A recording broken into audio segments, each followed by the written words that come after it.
Good evening and welcome to the May 13th, 2019 meeting of the Auburn Board of Selectmen.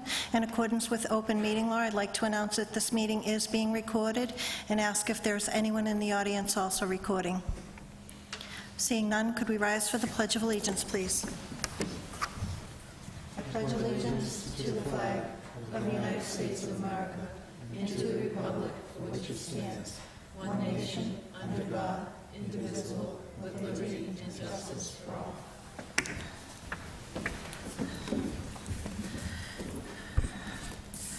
Under public comment, we have Mr. Alan Rafferty who wants to speak to elections. Please come up. As you know, the elections are under the purview of the town clerk. So if it's specific to the town elections, it would be best to ask her. Oh, I don't have any questions. I just wanted to make a statement.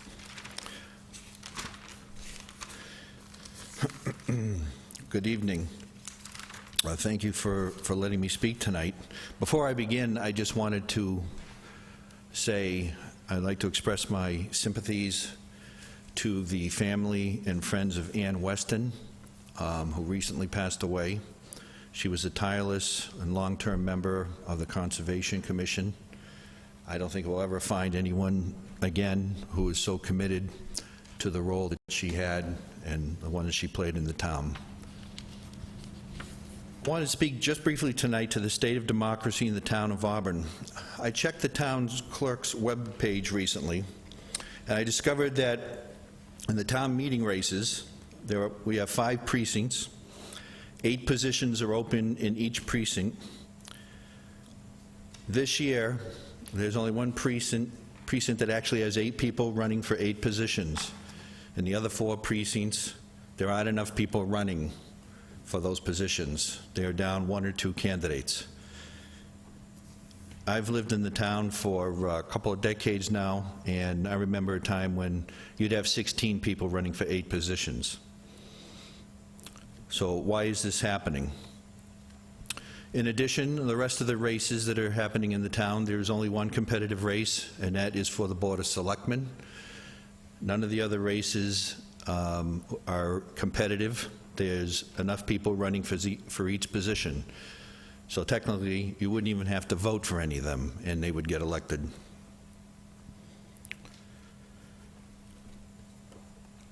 Now, why is this happening? Last year, I brought up, after last year's elections, I says the turnout in the town was just horrible. It was terrible.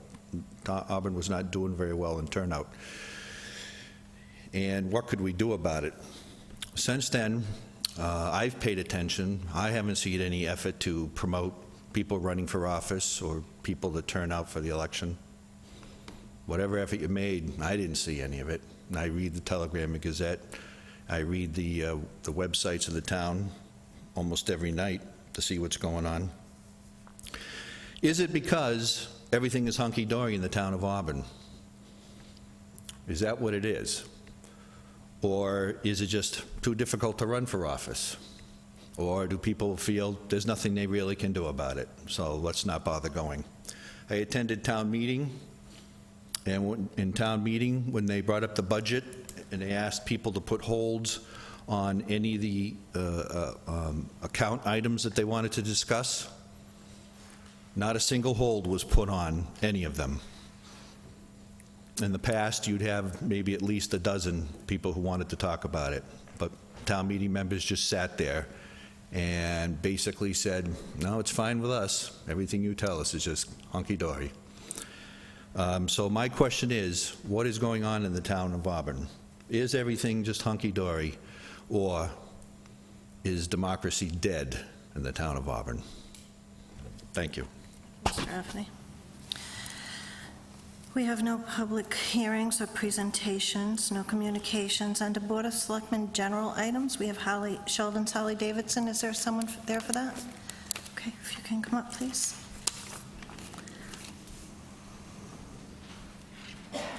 So we have Sheldon's Harley Davidson, 914 Southbridge Street, a license application for one-door entertainment licenses and one-day beer and wine licenses per the event calendar for 2019.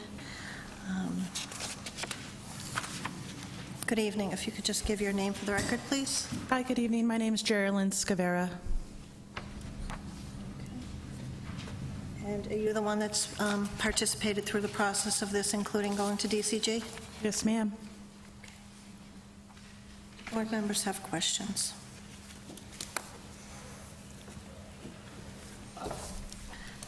Do you have questions? Yes. Go ahead. Through the chair. I was not at last meeting, and from what I understand, we granted, a single day license? Yes, sir.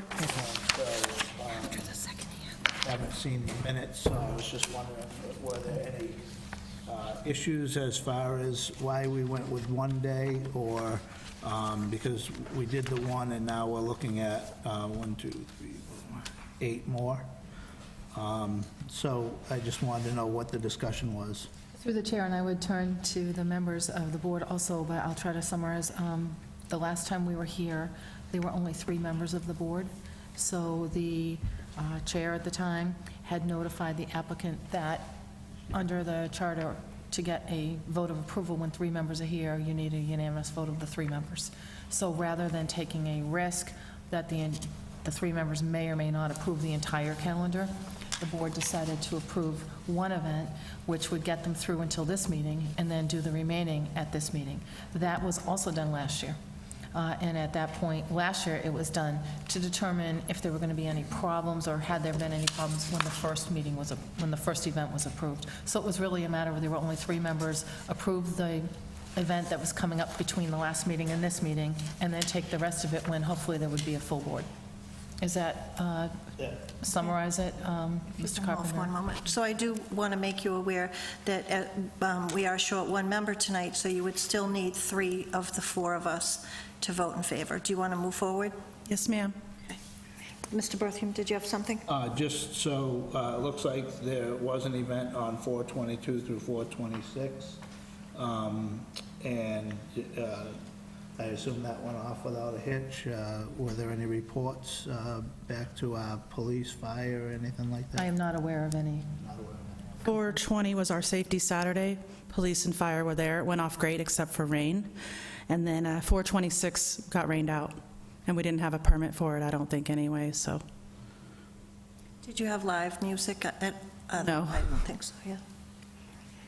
So with the board's permission, I received an email from a resident who had planned to be here, so I would just like to read it, and then I'll put my phone away. I heard tonight that Sheldon's is asking for an entertainment licenses this summer. On behalf of my family, I would like to voice my concerns about Sheldon getting entertainment licenses over the summer. Over many previous summers, I have heard music and other loud noises from Sheldon's on most weekends. When I personally contacted the company on numerous occasions, and they informed me they could play music and have live entertainment because the town approved the permits. I am asking that these permits with live music and anything very loud, anything with very loud sound not be approved, as it does not allow for young children to sleep, and Sheldon's has never been courteous to this in the past. As other dealerships in town do not have such events, I ask that this dealership does not get these as well. Thank you very much, Megan McCrillis and family. Dr. Megan McCrillis, public health nurse. And I'll print this out for Sharon for the record. Do members have anything? I'll just, I've voiced my concerns in the past. I just always disclose that I do live up on the hill, so residents have contacted me about the noise, but you know, Mr. Carpenter, at the close of last year's discussions, did make a valid point, and I've thought a lot about it over the years, over the past year. Sheldon's is a motorcycle dealership. We have many dealerships in the town, including automobile dealerships. Automobile dealerships aren't even allowed to have outdoor PA systems to page employees, et cetera.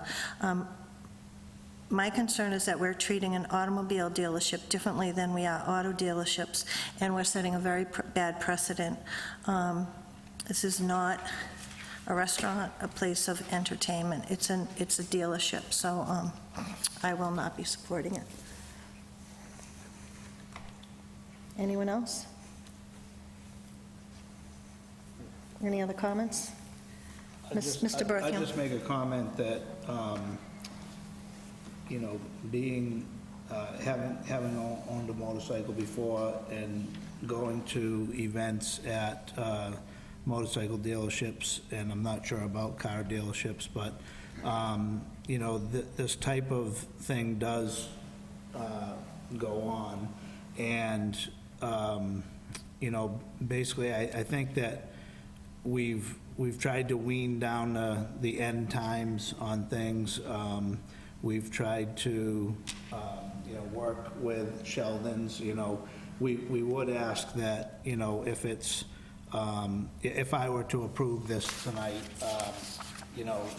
that you really do consider, if people are calling in, that they, they're not just, trying to make trouble. Maybe they have legitimate reasons for calling. So, I'm seeing most of these events are 5 PM to 8 PM. I'm assuming, I don't have a calendar right in front of me, but most of them are probably Saturdays, Friday nights, 5 to 8, and right at 8. Friday night. The bands all play way in the back in a tent. Yeah, and I think it's, the unfortunate thing is that regardless of where you guys put the music, it's in that hollow. I think that, the restaurant across the street had issues for years and years, and it's just, I think the music just automatically, for whatever reason, the noise increases from that area, and it's nothing to do with what you think is a reasonable amount of noise. For some reason, in that area, just carries. I'm inclined to approve it, just saying that, I realize that it's a promotional thing that you guys do.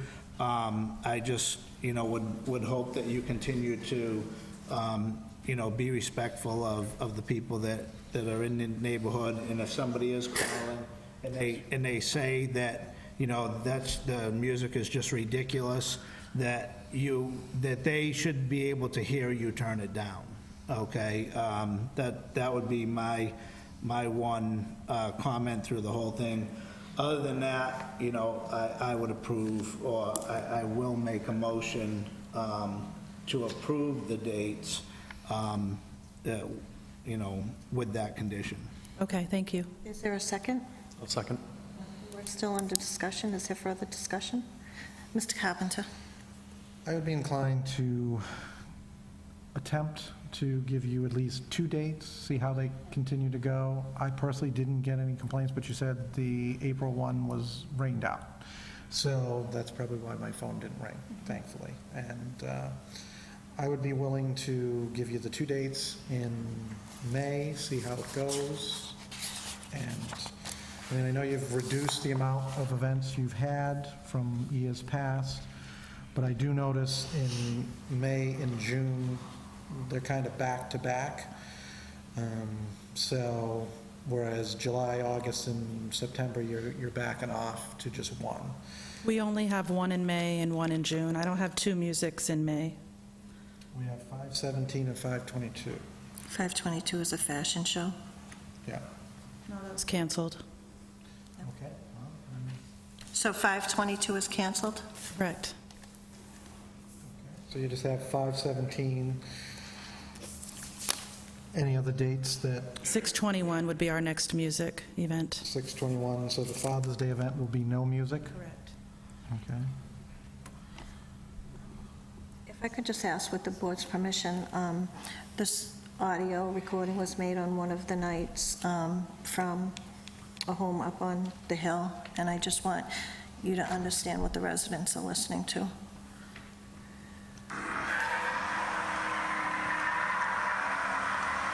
Oh, wrong one. That's just the motorcycles, hold on. That's when they were having the show, which I'm sure you can hear them as well. I just had it, I just played it. Go ahead, Mr. Carpenter, I'll pull it up again. Oh, no, I didn't know if there were any abutters present, Madam Chair, before we take a vote. Are there any abutters I want to speak to it. regarding, okay, if you could just step aside, just let him come up. Please just give your name and address for the record. Hi, my name is David Norwood. I live on 60 Hill Street in Auburn, which is probably 0.2 of a mile from the dealership, I would say. And we've had a lot of issues with the motorcycle shows and the live music. It's just been really loud. I have triple pane windows set up in the back of my house. I have a newborn baby I try to put to sleep. He's not going to be able to sleep through all the noise that makes. Through brand new triple pane windows, you can hear their music. It's atrocious. It's too loud. It's not reasonable. I know the first show is set for May 17th. That's a school night. I know my kid's too young to go to school, but there's kids next to me on both sides. They're going to school. That's unacceptable.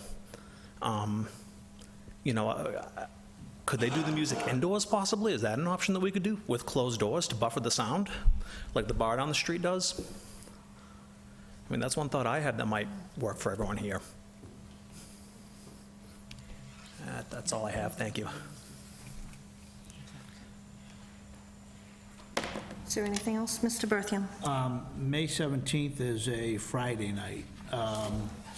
What's Well, that? they still consider it as to keep kids on schedule. They consider it, while kids are in school, it's a school calendar night. Okay. I don't recognize it personally as a school night. I recognize that as the first night of a weekend. So again, I think it's a 3-hour thing. It's a way for an Auburn business to promote. It's the type of business that it is. It's the type of promotions that business often has, whether you're at Seacoast Harley-Davidson, Boston Harley-Davidson, Rochester Harley-Davidson. Again, I don't, I'm not ignoring the fact that That's a Sunday. That's a you Saturday. have a child, a baby, and certainly I can feel for you having a problem putting the baby to sleep, but I don't think that we can stop a business in town from trying to have a promotion ever for a 3-hour period. I think that we really, should not be stopping these events from happening.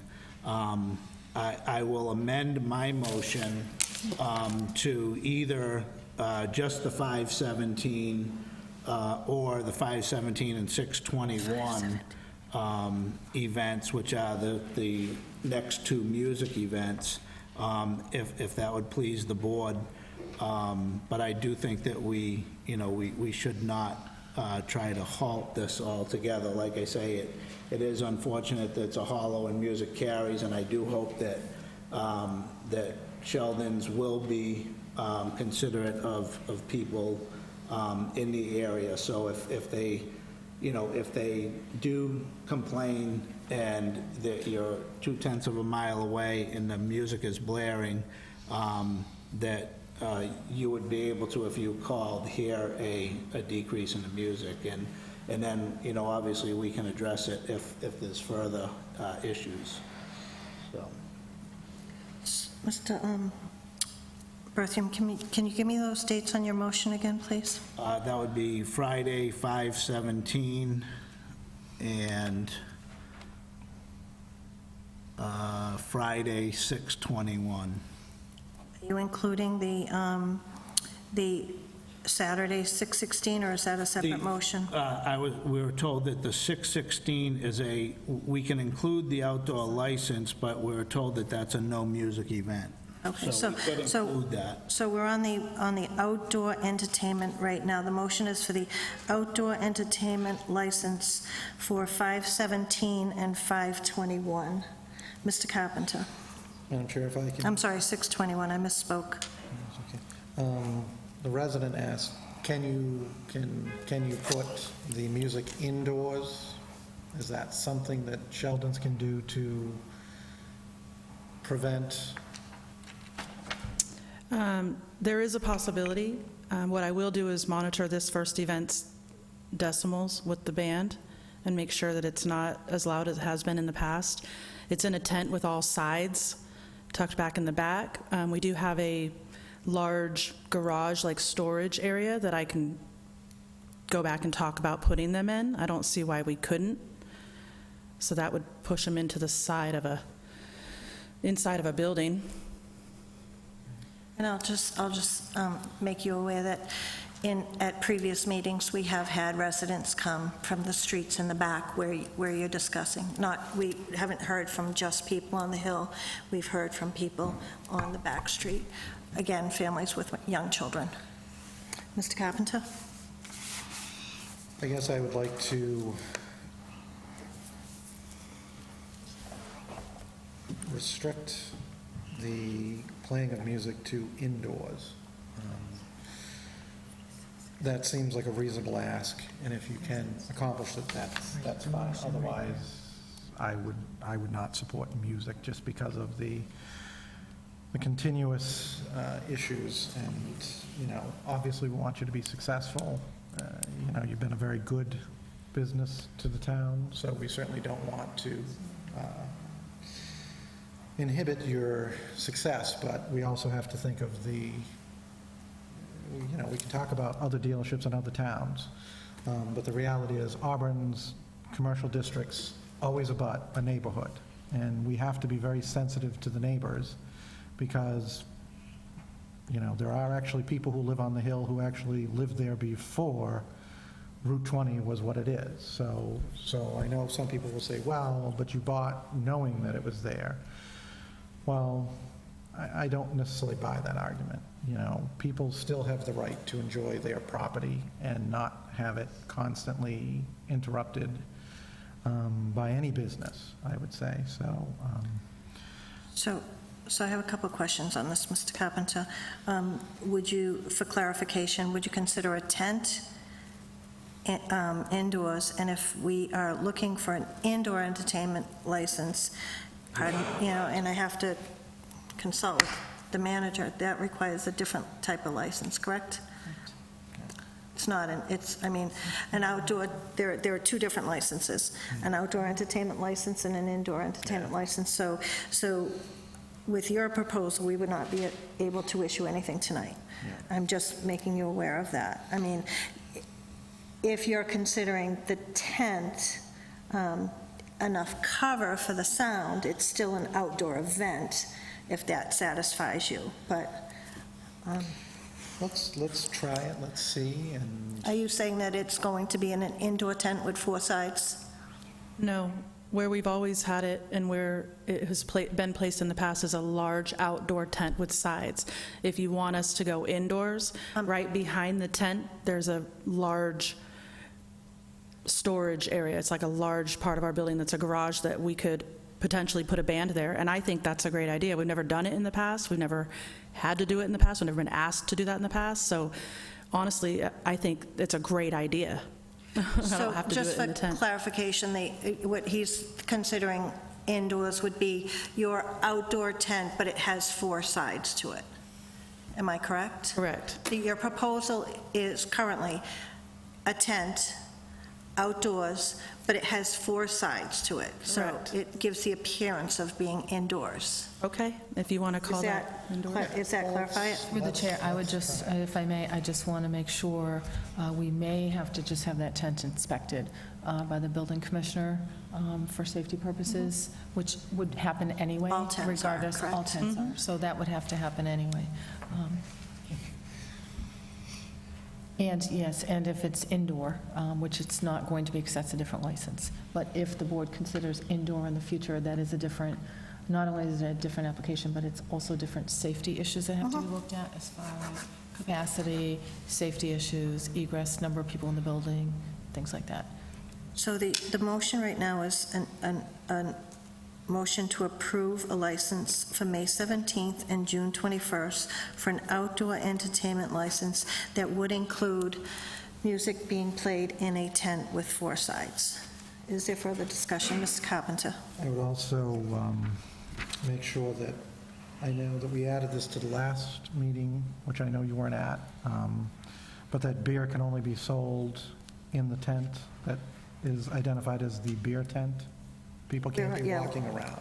We're just on the entertainment license right now. We'll take, because I know of it's the treated the controversy, same way. I know, but the controversy with the outdoor entertainment, so, I would be happy to support 517. Let's see if the tent works to sufficiently reduce the noise so that you can have your event and you're not affecting the neighbors, but I would not support a multi-event because I want to make sure that we are watching it. and just for clarification, that 6/16 is a Sunday Father's Day event, and it's just an indoor Father's Day appreciation event. It's not any entertainment. Correct. Mr. Berthium and then Mr. Liberty. I will again amend my motion then to include the dates of 5/17 and 6/16 only. Okay. 6/16 doesn't have an outdoor component. It says outdoor entertainment, but it does not. That's why you So we wanted, don't, so I need to You amend it don't. to only include 5/17. if that's what, if- That's how I'll amend the motion. so the motion, Mr. Liberty, do you? I'll second amend the motion second? again, Thank yeah. you. Okay. So the amended motion is approval for one outdoor entertainment license on Friday, May 17th, which includes, the outdoor entertainment is to be considered in a tent with 4 sides outdoors. Is there any further discussion? I would just suggest that we include the language for the, well, we're not talking about beer tent, but Yeah. the DCG.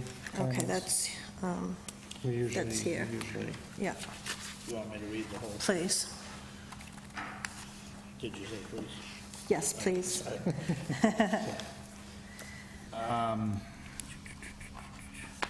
I'll make a motion that we approve the licenses provided that all applicable requirements, the license provide that all applicable requirements of the state and town and any of its departments, boards, and commissions have been fulfilled. Said license is subject to all conditions stated upon them. Failure to comply with any and all the conditions shall invalidate the license and render it null and void, and with the conditions of the DCG to be placed upon the licenses. And that's... For May 17th. Motion. On May 17th as well. For And we May have- 17th. And we have a second from Mr. Liberty. Just under discussion, I just will again voice my concern that we have multiple auto dealerships in the town who I feel we've opened the door for promotional events with live music on Friday evenings. All those in favor? Aye. Opposed? Aye. So you have a license for May 17th. You can check with, yes, May 17th, right? Now, we have to take action on the one-day beer and wine licenses. Do you want to take up the one or all of them? I'm going to take up 517 and 616. Would that make sense? Okay, do you want to make a motion? I'll make a motion that we approve the license for one-day beer and wine for the dates of 5/17 and 6/16, 2019, for Is the there- time shown on the event calendar provided in our packet, and also with the requirement that all beer and wine be consumed within the beer tent, that there is to be no roving around with alcohol on site, and that no off-site parking is provided. I'll second for discussion. We're under discussion, Mr. Liberty? Through the chair, in the past, I know for our very last meeting, we attached the same requirement, but I don't know if there's been any problems with Sheldon's providing beer and wine, so I was wondering if it's necessary to confine people to a tent, or what's the reasoning for doing that? I mean, I know we did it last time, but I don't know if there was anything wrong with the way they've done it before. So I would just comment on that. I wasn't part of the process last time, but when we approve any other license holder for outdoor alcohol, they are contained to that one area to ensure that there's no issues, and it's easier to monitor. So that's just been our past practice. If someone, I believe we have one right now, and it's at Hallion's, they applied for an outdoor alcohol license, and they are contained to just that roped-off area so that it's easier to monitor. It's difficult for the TIPS certified service to monitor if they're roaming around with the beer.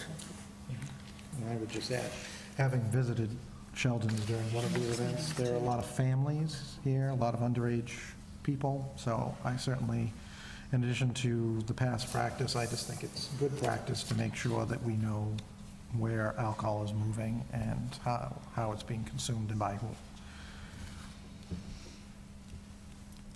So we have a motion and a second. Is there any further discussion? All those in favor? Aye. Opposed? Aye.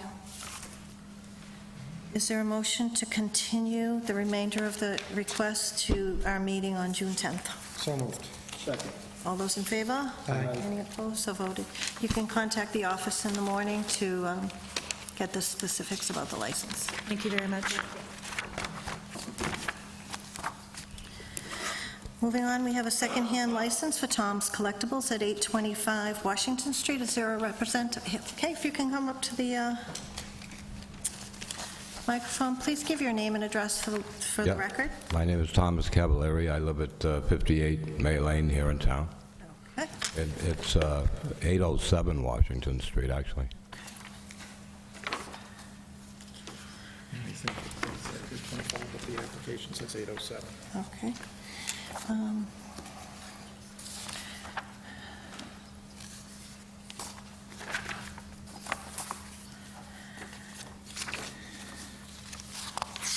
So through the chair, we can double-check this on the application. I know our office had made a note. It was originally submitted as 807, but in looking at the actual address through the assessor's office, it shows as 825, which is why that note is there. One may be the address of business, and one could just be the map block lot address. We can check on that, but One moment, please. both of those are on the application to cover the property. Go ahead. Harry Kotze owns the property, but also owns next door, so I'm not sure if that's, so... We can check that and make sure that it's verified, but we wanted to get both on here because the assessor's maps does show something a little different. Other questions or comments on this?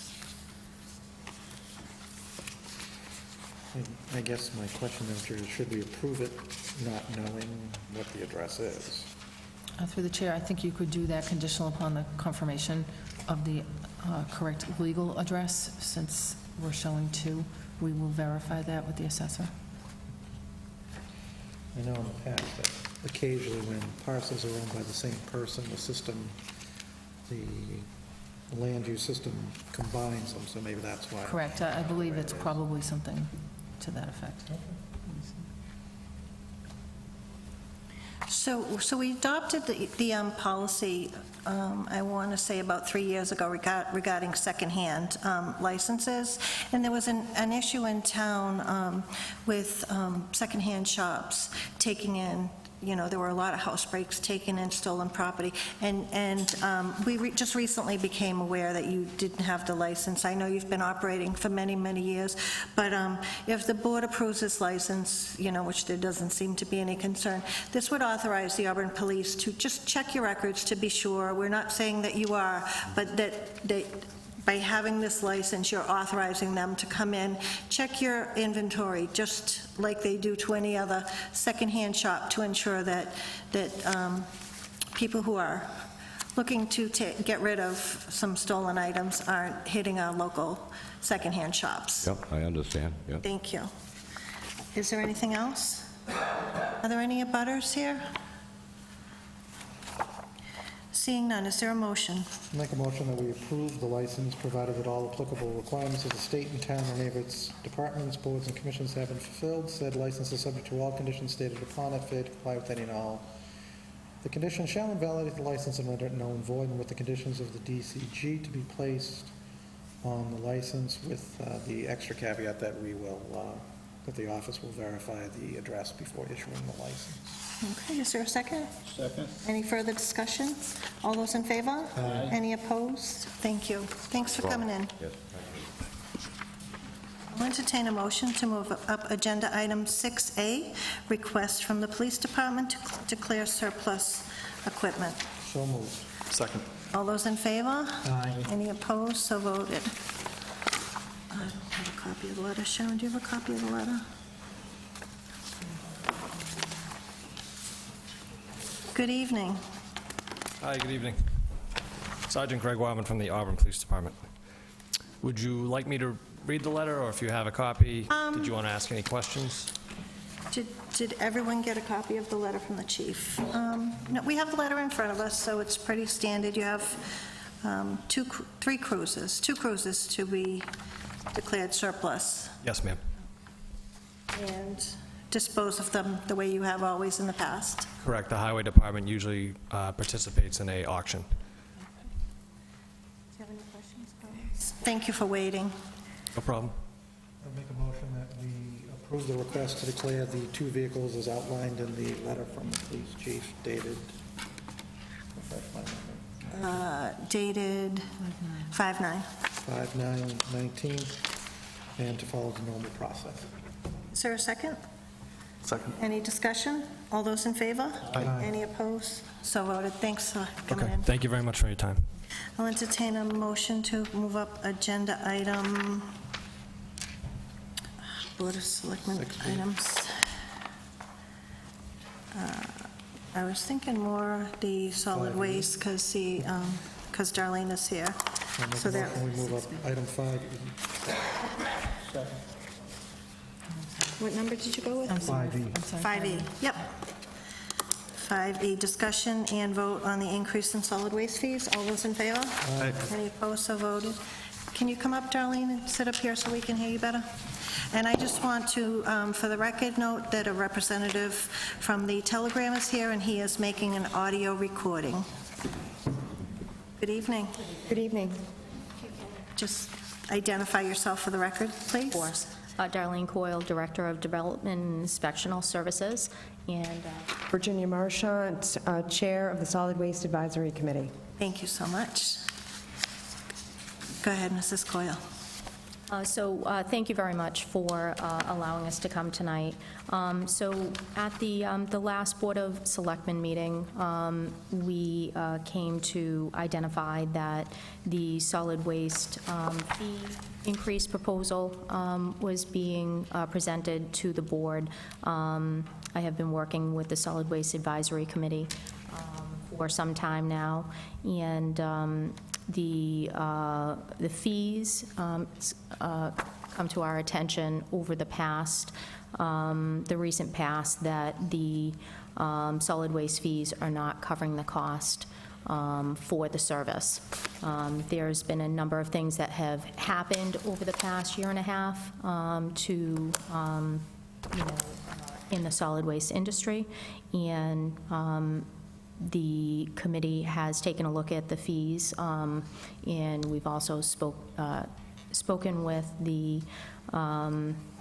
Chief Financial Officer regarding the indirect costs and expenses associated with solid waste.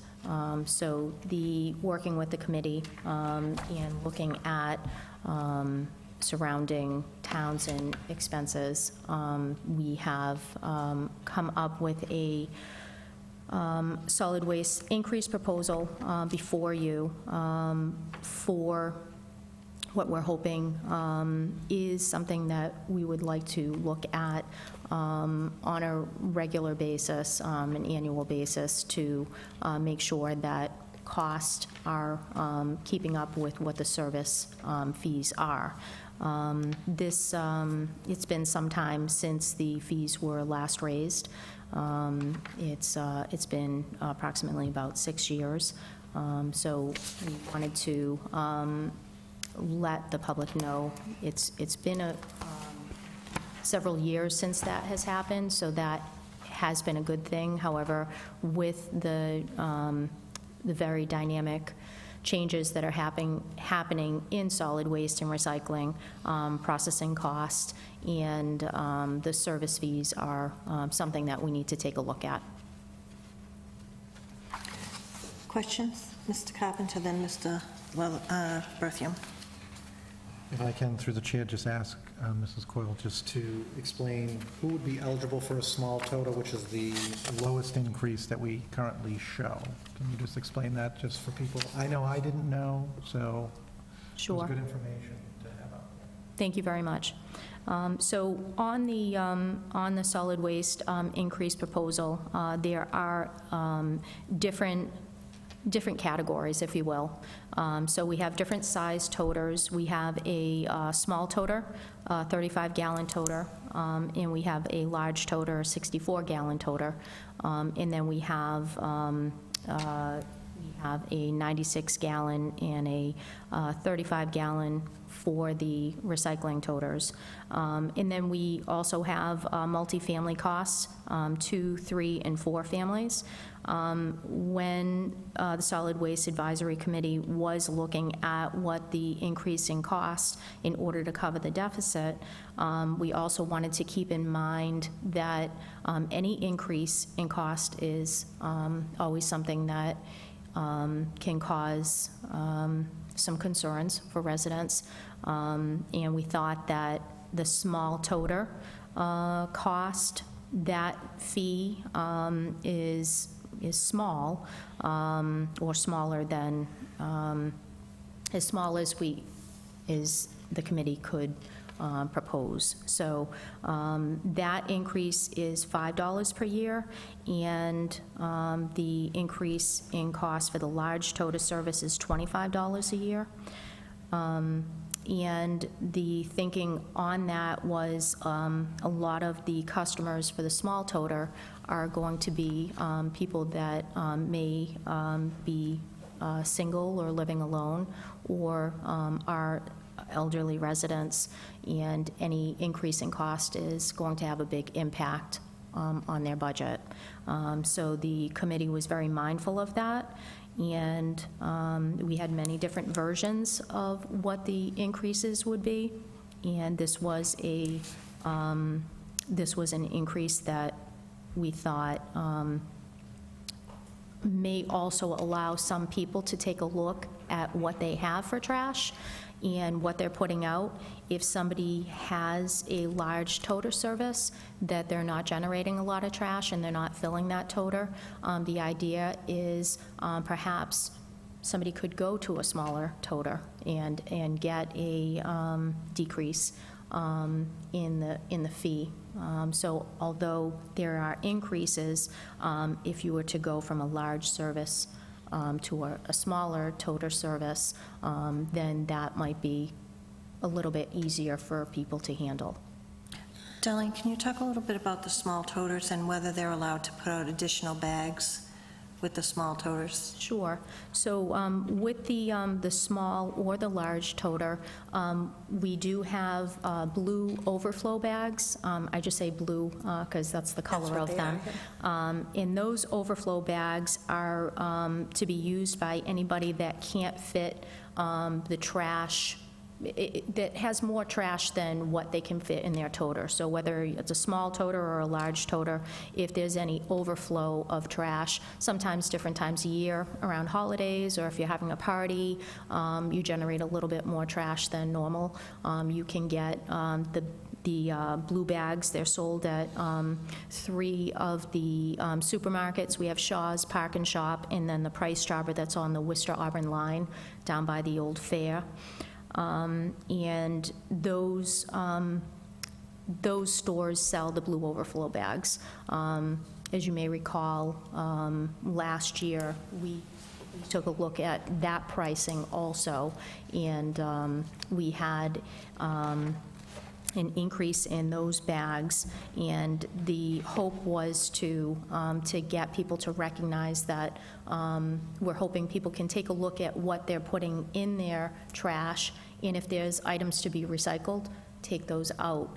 So we spend a lot of time on education, and we've been very fortunate to use some of our recycling dividends money. You'll actually hear about that. So just for clarification on the small toters, because I think that there's an interest for, people going, if someone downsizes to the small toter, they're not, say, 5 times a year, they have more trash than what will go into the small toter. They're not restricted in use of those blue bags. No, ma'am. Okay, thank you. Go ahead, Mr. Kraft. No, so eligibility is single families, correct, for the small toter, so it... you don't Single have to family. be- You could just be a couple, you could be maybe 3 people. Single-family homes, Just a yeah. single family, so I think that's important for the public to know that if, and as you say, if you're not filling it, why pay the higher price when you can switch? And if you have use of the overflow bags, especially at Christmas time, you're still going to save a lot of money. So I think that's a good thing. Thank you. Mr. The Berthium. question I had, because a few questions got answered, so I thank you for that. But is there an opt-out, or is there, can people that are, say, single in a single home and they're one trash bag and they can dispose of it at work or whatever, what is that process? Just let you know? Sure. Thank you for the question. So the town of Auburn does offer this municipal program for solid waste and recycling. However, people do not have to use this service if they feel that they want to get their own private hauler. The requirement is that you would have to use a licensed hauler. The Board of Health licenses trash haulers. So we do have a list, a yearly list of the licensed trash haulers. You would just have to choose somebody from that list, and then there's a form that you would fill out that identifies that you've got a contract with that licensed hauler. So there's paperwork to be done, but there is definitely, that's available to residents. So to continue with that, then, you have to be on contract with somebody? Yes, sir. Okay. Yeah, so the reason for that is we want to make sure everybody's disposing of solid waste in a responsible way. So you can either use a municipal system or you can go with a private hauler. We want to make sure the private hauler is disposing of trash legally. Go ahead, Mr. To Berthium. continue the discussion, do we have some sort of a handshaking with Leicester, with their landfill, or with any other landfill? And is that not for solid waste, or? So if I can just maybe try to clarify the handshake that you may be referring to. So Leicester does not have municipal trash service. However, they do have a transfer station, and they have transfer station recycling center. They have a very active recycling center. So if somebody calls our office and they have a hard-to-get-rid-of item that we can refer them to the Leicester Recycling Center, that's actually something that we do. And that's part of our grant application process. We have a relationship, if you will, with that town, so that if somebody is trying to do something responsible and get rid of, say, a microwave or a TV or really, they have everything that you can think of, recyclable batteries. It's usually like a larger type item. We refer them to the Leicester Recycling Center. Is that what you're referring to? I think so, yeah.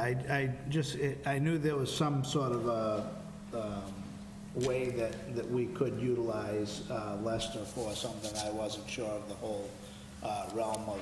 Sure. So that was a good explanation of it. Thank you. Okay. And they do have a landfill there, but it's capped, it's no longer active. So you're here tonight for asking the board to vote on an increase of the solid waste fees. So I just want to just be clear on something, mostly for the record. So trash fees are user fees, correct? That's correct. And so over the last few years, the user fees and the trash revenue have not met the trash cost because of increased cost. So first, let me ask you, do you know what percentage of residents are not using the town trash? If you have, just ballpark, if you have a... I know we have approximately about 5,100 users on the municipal service. So the remaining residents who are not on the municipal service are currently subsidizing the trash costs because we've now had to take it out of tax dollars because we don't have enough revenue in user fees to meet the trash costs. So people who are on a private trash service are not only paying their private trash, but they're subsidizing user fees through their tax dollars. So we obviously want to make sure that we're not making people that aren't on the system pay for the system, and that is why. That's why we need to Closing do this. this. This Yes. is why we need to do this, because the user fees are not covering the trash costs. That's correct. Thank you. Mr. Bertheum. One last question is, with these increases, have you projected out, 3 to 5 years, that the cost of the service is going to go up? And so will these increases sustain those increases for the next 3 to 5 years? I mean, should we be expecting you to come back in 2 years and with another increase? Or I'm just wondering how far you might have projected with that. Sure. So that's a fair question. I can tell you that the Solid Waste Advisory Committee looked long and hard on this, and the proposed increase here that you have is to cover our immediate need. However, as you can see on some of the multis, the multifamily cost are not entirely covering what the service is. So this was done for an immediate need. However, the committee is committed to looking at it going forward to try to make sure that the cost of what the user is equal to what the fee is. Does that make sense? Do you, the multi? If I can add in also, so as Darlene said, right now we're looking at this for an FY20 fee.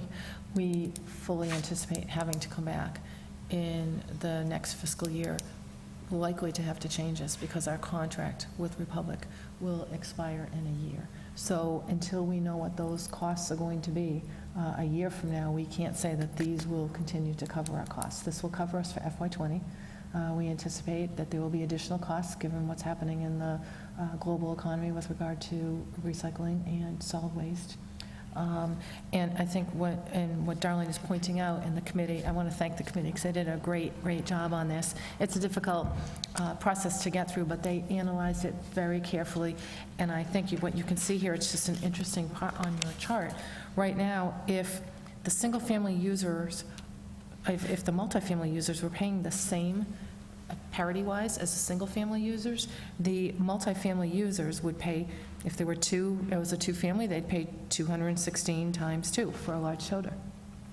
Right now, they do not. So we're trying to move toward making it more equitable so that the multifamily users, regardless of whether there's 2, 3, or 4 families there, would pay the same as a single-family user per family. So right now, it should be based on per family, and it's really not. It's based on the type of unit that you reside in. So we're trying to make that correction, but my understanding is the committee didn't want to make such a drastic shift all at once. But I think the idea is to phase this in so that at some point, there is equity amongst all the users. So it doesn't go by whether you live in a multifamily or a single family, it goes by you are a family. And as a family, you have a choice of a single or a large. Other questions? Yes?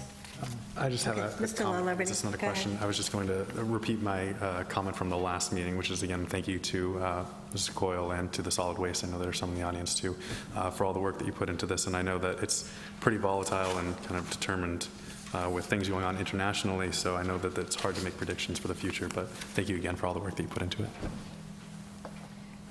If there's nothing else on this, I'll entertain a motion. I make a motion that we approve the solid waste fees as proposed based on memorandum of April 18, 2019 for the fiscal year 2020. Is there a second? Second. Any further discussion? All those in favor? Aye. Any opposed? It's unanimous. Thanks so much. Thank you.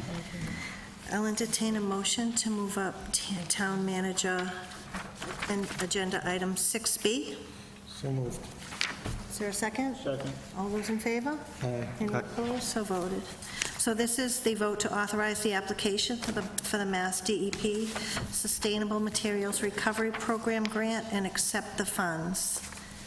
Yeah, I'm going to. Hi, how are you?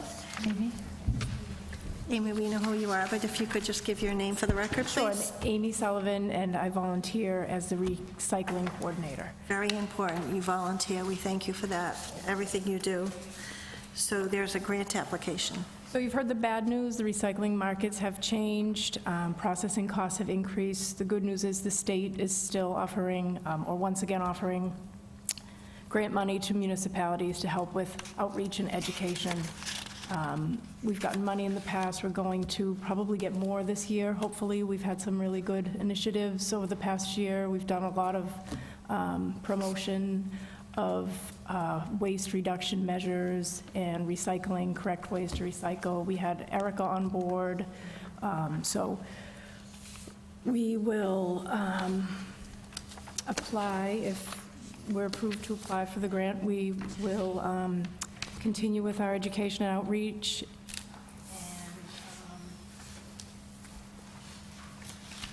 And have a couple of new initiatives. We may be offering subsidized compost bins to help keep food scraps out of trash and recycling, because as we know, those are very heavy. So that's one initiative. We're going to work on the textile initiative, recycling, making sure textiles are kept out of trash and recycling bins. They don't belong there. They should go in donation boxes. Questions, comments? Is there a motion? I'll make a motion that we authorize the application and an acceptance of the funds for the Mass DEP Sustainable Materials Recovery Program grant. Second. Any discussion? All those in favor? Aye. Any opposed? It's unanimous. Thank you Thank so you. much, Amy. Thank you guys for all your work. Mrs. Coyle, do you have any other agenda items? Okay, we'll go back to our regular agenda then. Thank you for waiting. Just make sure we haven't skipped anything. Going back to agenda item 5C, gift acceptance in accordance with Mass General Law, Chapter 44, Section 53A, to the library from the Auburn Women's Club. We have a donation of $25, a designated use of library book. Is there a motion? Make a motion that we accept with gratitude. Second. All those in favor? Aye. Any opposed? So voted. To the, to DDIS, from a Good Samaritan at the townwide cleanup on May 4th, 2019, and the amount of $10. The donation will go towards the Kathleen Sabina Animal Compound. Is there a motion? Motion to accept with gratitude. Is there a second? Second. just under discussion, I wish Darlene was still here. I was down at the fire station when a resident pulled up and handed her $10 and just wanted to thank her for everything the town was doing that day. And you would have thought that someone gave her $1 million. She was very excited, and she just did an amazing job that day. So, but the resident, it just meant a lot to her to just stop by and say, I couldn't help, but I wanted to make a donation because it's a great event, so. And she actually expected to have to pay to drop off the items, so she felt she didn't have to pay, so why not have the town Yeah. have the funds? So, all those in favor? Aye. Any opposed, so voted. And from the Hometown Bank, who's always so supportive, in the amount of $2,500, and this is towards the Independence Day celebration. Motion we accept, and that a letter be drafted for the chair's signature. Is there a second? Was that Mr. Berthium? All those in favor? Aye. Opposed? It is unanimous. Mr. Chair, if I can also Yes. just thank Hometown Bank. We have applied every year, I believe, for the last 4 years through one of their community grant programs to receive these funds. It's phenomenal. This allows us to actually pay for the concert, and it also provides about $500 on top of that for additional costs to offset all the various things that we take on for that event for the community. So Bank Hometown has been wonderful. We're just thrilled that we have that opportunity. Thank you.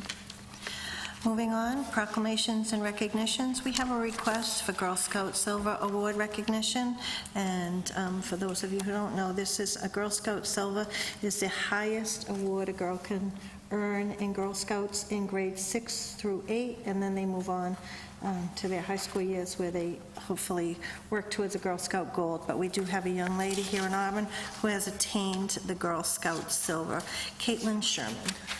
Motion to issue the proclamation? Second. Any discussion? All those in favor? Aye. Any opposed? So voted. Thank you. We have taken care of the solid waste. We have a request for a drain layers license who has been previously licensed in the past 5 years, so no need to come before the board. It's for JD Construction at 33 Santam Street here in Auburn. The application is complete.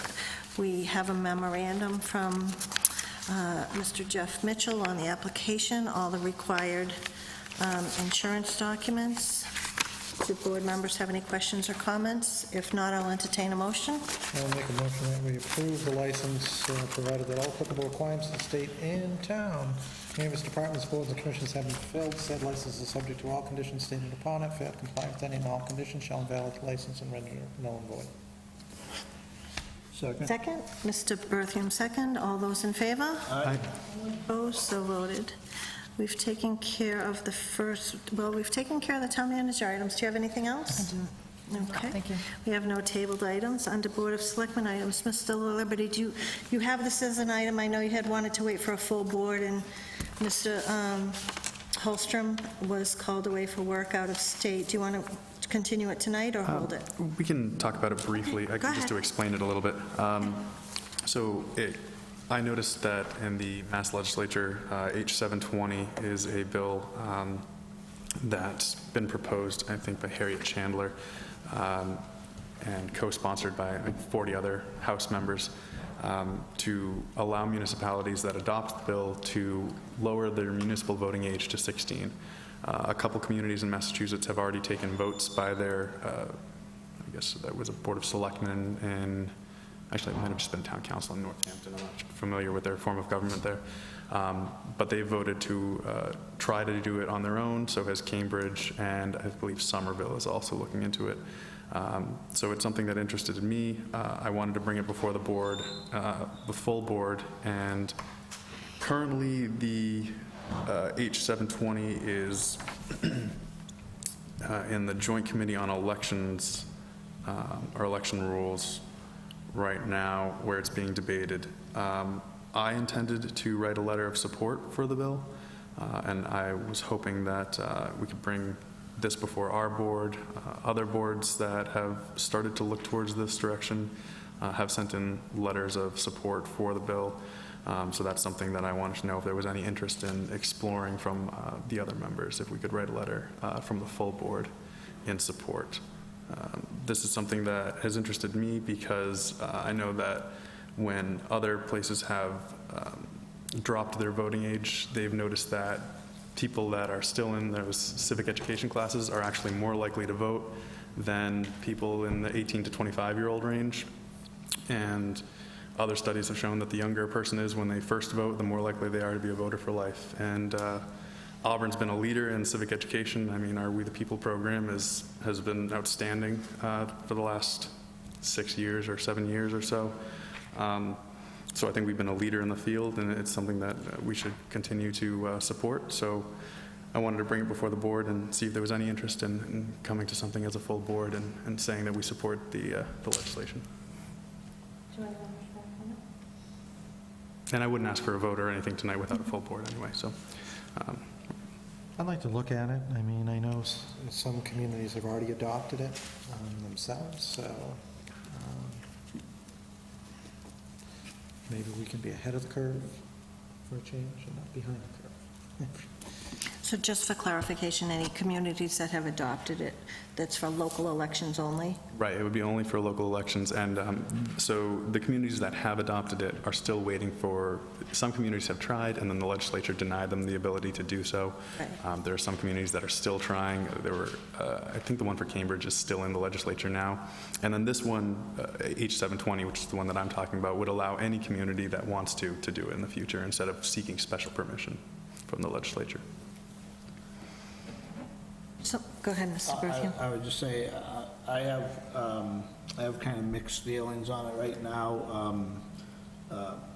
The biggest part of me feels that, although we do have a great civic program with the We the People, I think it's a kind of a very small part of our teenage population. So my first gut feeling is that, we give that option to kids that maybe aren't understanding issues, aren't understanding the topics, and that they are probably just being persuaded by how their parents are voting. So for that reason, I have some hesitation. So, but I clearly have always had an open mind with anything that's brought to the board. So I would like to look further into it. If we had to vote tonight, I would probably vote no, but because you're not forcing a vote, I think that's great, and I'm happy to look more into it. So my comments are similar to both Mr. Carpenter and Mr. Bertheum. We represent the people, and I personally have not been outreached by anyone looking to lower the age. I'm absolutely willing to start the discussion, and if there is interest in town, but to have the board right now just send a letter to the joint committee would be, in my view, just our own personal views, because we haven't heard from residents on this. And I can only speak for myself, but unless I was unsure on what you said, Mr. Bertheum, you haven't heard from people on lowering it? I haven't, and Yeah. again, certainly, I totally appreciate everything that you've done, and especially with the We the People, and, I definitely encourage you, if that's your belief, you definitely should write that letter. I personally wouldn't be ready to write that letter right now, but I totally support you with that, so. And if you can get young people involved, I'll shake your hand, because it's like pulling teeth, trying to get, no matter what their views are, I just want people to be involved, and it's certainly been a struggle. And I know several years back, I'm not even sure if she's still there now, Ms. Bazinet, who was a teacher at the school, and she tried to form, I think they ended up calling it the Young Politicians Club, so it didn't have political affiliation, and they really struggled with getting people involved. I would love to see people involved, and hopefully starting this conversation will get people talking, older people like me, to say, come on, young people, let's get involved so we can have, confidence in giving you, the 16-year-old, that vote. And if you can do it, I'm all for it. Well, like I said, in the past, when things like this have been done, I think Austria was the big example. They were the first European Union country to lower their voting age. They saw that 16 to 17, the people voting at age 16 and 17 was significantly higher and remains significantly higher than those 18 to 21 range. So it does seem to go up, and it brought up their voting rates in general. And I guess we just heard tonight, we've had pretty low voter turnout, as everyone does. It's not a Auburn-specific Millbrae problem. was 6% last week, so it's crazy. Yeah, so we'll move this to tabled items so it doesn't fall off of our radar, and just keep us updated as to, and if people reach out to us, we'll let you know as well. Mr. Berthew? I was going to say, along those lines, I would certainly encourage the high school to run a mock election, and I'd love to hear students' views on it. I'd like, if they wanted to take the ballot items and run a mock election and start to give us maybe a little bit of feedback to say, we ran a mock election, this is how many kids voted with the mock election, this is how they, voted on certain issues, and, and I personally, as a candidate right now, had it been set up prior to now, I would have been happy to go in and be in front of the student body that would, 16, 17-year-olds, and have them raise issues and questions. I think that's an excellent way to start the process going. So I would definitely encourage that. I think that's a great idea. I wish we had that really sooner than the election's in a week, but Yeah, but there's it's always something that we can write. So. Just before we Yep. depart, maybe I would suggest that maybe the board contact Mr. Hanfield? Hanfield. And, they do have one advantage over every other voter. They're there. They're actually physically at the polling site. So if we Yeah, wanted so to do something like that. I'm I would happy support to that. outreach, because it's a lot to put into a letter, but we can let him know that we had discussion and what our thoughts were, and see if there's a teacher interested in taking the lead on that, unless you prefer a letter. Well, I'm just thinking it's formal, but I mean, if We can send a letter, if you want to make that motion. I would make a motion that we reference the bill numbers that Mr. Liberty provided, and we send a letter to the principal with a copy to the superintendent, signed by the chair, just making them aware of our Discussion. and ask them to weigh in if they so choose. Is there a second? A second. Any discussion? All those in favor? Aye. Any opposed, so voted. Anything else on this? Yep, that's it. Thank you. Under, Through the chair, if we could, sorry, can you just repeat the bill numbers since you referenced them in one of them? For Just wanna make sure. H720 and S389. Thank you. there's nothing else on that. Moving on to public comment. I know there's no one here, but I really want to extend my sincerest congratulations to Tristan LaLiberty, who graduated from UMass Amherst this weekend. I mean, 4 years is a huge commitment of time, study, and commitment to your future. We know that big things are coming for you. I'm not sure what your plans are for grad school, but I think this board and the residents here in Auburn are confident that we're going to see big things happening in your life in the near future. Thank you very much. Congratulations. Congratulations. Too bad we didn't have a proclamation. Well, we would have needed his vote, and he would have, but not, so no, really, I, of course, we're Facebook friends, so saw some wonderful pictures on Facebook, and of course, being a mom, the proud mom always jumps out at me, and your entire family there supporting you and friends, and, it's a great time in your life, and congratulations. Well, thank you again. That's very kind. So, if there's nothing else on that, we have the minutes of March 25th and April 8th. Are there any corrections or omissions? I didn't see any. Seeing none, the chair will accept them as written. If there's nothing else, I'll entertain a motion to adjourn. So moved. Is there a second? All those in favor? Aye. We are adjourned. Have a great night. When is it?